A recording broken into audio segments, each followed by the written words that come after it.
How many of you think that institutional discrimination is legitimate and real? Me too, but for the ones who didn't raise your hand, I'll get back to you later.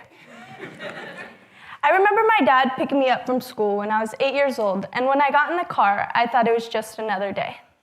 I expected to hear sports radio on, and I made some smart remark like, can we listen to something other than Grant Neighbor talk about the Sacramento Kings all the time?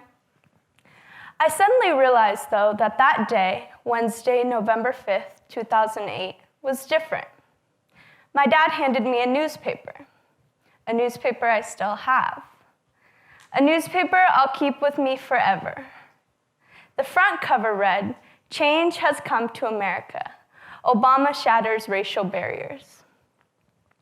I remember my naive 8-year-old self becoming so excited.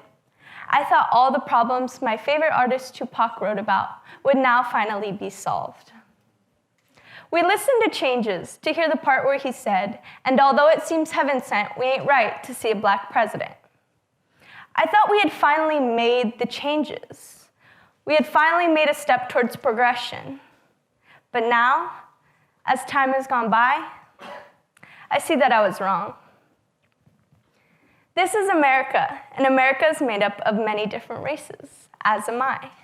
My mom is Chicana, and my father is Lebanese, Puerto Rican, and Irish. And although I come from 4 different races, many of my friends, family, and biggest supporters are subject to discrimination based on their race, ethnicity, and skin tone.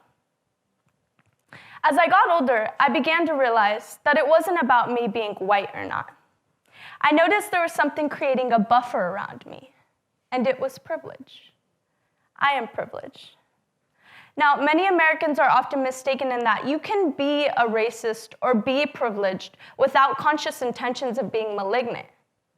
It takes a cushion of privilege to act like we live in a colorblind society and ignore the reality of what it's like to be a person of color.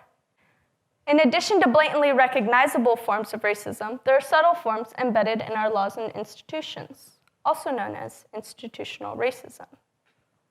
Now, privilege doesn't mean that the trauma you may have faced is neglected. All it means is that privileged individuals have the benefit of not facing specific problems that result from a racially oppressive society. According to the Public Association Solid Ground, institutional racism can be defined as the systematic distribution of resources, power, and opportunity in our society to the benefit of people who are white and the exclusion of people of color. So to put this cycle of institutional racism simply, housing disparity leads to low taxes, which leads to poor schooling. Low education leads to dropouts and these children being introduced into the criminal justice system.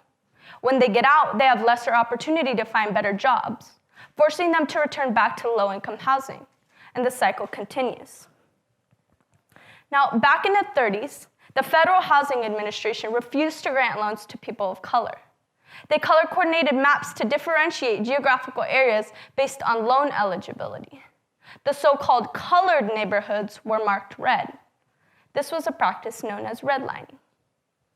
Years later, the concept would be taken up by banks, and unfortunately, without loans, there was no room for purchasing or remodeling. This was what created the property value gap between the suburbs and what we know as the ghettos. Because the property values were so low in the ghettos meant that local tax collections were low. And since nearly half of a school's income continues to come from local tax revenue, this means that education in poorer and more diverse areas suffer. Schools then are not able to hire qualified staff, offer AP classes, or even electives. Being away from school and having poor quality education allows for children to get in trouble with the law more. It creates what's called a school-to-prison pipeline. According to the Center for American Progress, while people of color make up about 30% of the US population, they account for 60% of those imprisoned. And when they get out, a study by Oxford professor Bruce Western and Stanford professor Catherine Seos reveals that the chances of people of color finding employment post-incarceration is much less than that of a white person. It also revealed that people of color will make 21% less in wages than that of a formerly incarcerated white person, forcing them to return back to low-income housing. So to sum it up, housing disparity leads to low taxes, which leads to poor schooling. Low education leads to dropouts and these children being introduced into the criminal justice system. When they get out, they have lesser opportunities to get better jobs, forcing them to return back to low-income housing, and the cycle continues. Now, when one lacks awareness to such injustices, oppression manifests quickly in ways that are obscure to the unaffected. Because of this, it has been socially accepted to benefit from privilege, access, ignorance, and apathy, to name a few. In a book written by U.S. women's soccer player Abby Wambach, she writes, "If you have privilege, you have power." Now, you can't control whether or not you have privilege, but what you can control is what you do with it and how you use your power. In fact, not participating in politics is a privilege. There should be no such thing as being undecided when it comes to individual or institutional oppression. Being silent because it doesn't affect you doesn't make you neutral, it makes you complicit. Now, as I was preparing this talk, I got stuck towards the end. I thought to myself, what can we do as people with privilege? What are our boundaries?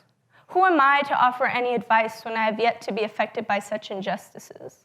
I may be Latina and Lebanese, amongst other ethnicities, but still, I don't identify with the cultures. At the end of the day, I realized something. I realized I have a job, a task, a responsibility. It is my duty to check myself and speak up about the issue. Although I am a person who benefits from white entitlement and privilege, which grants me safety from individual and institutional racism, I realized the ones I love weren't safe. And I realized that me not recognizing my own privileges and helping to make others aware of theirs only made it worse for those being discriminated against.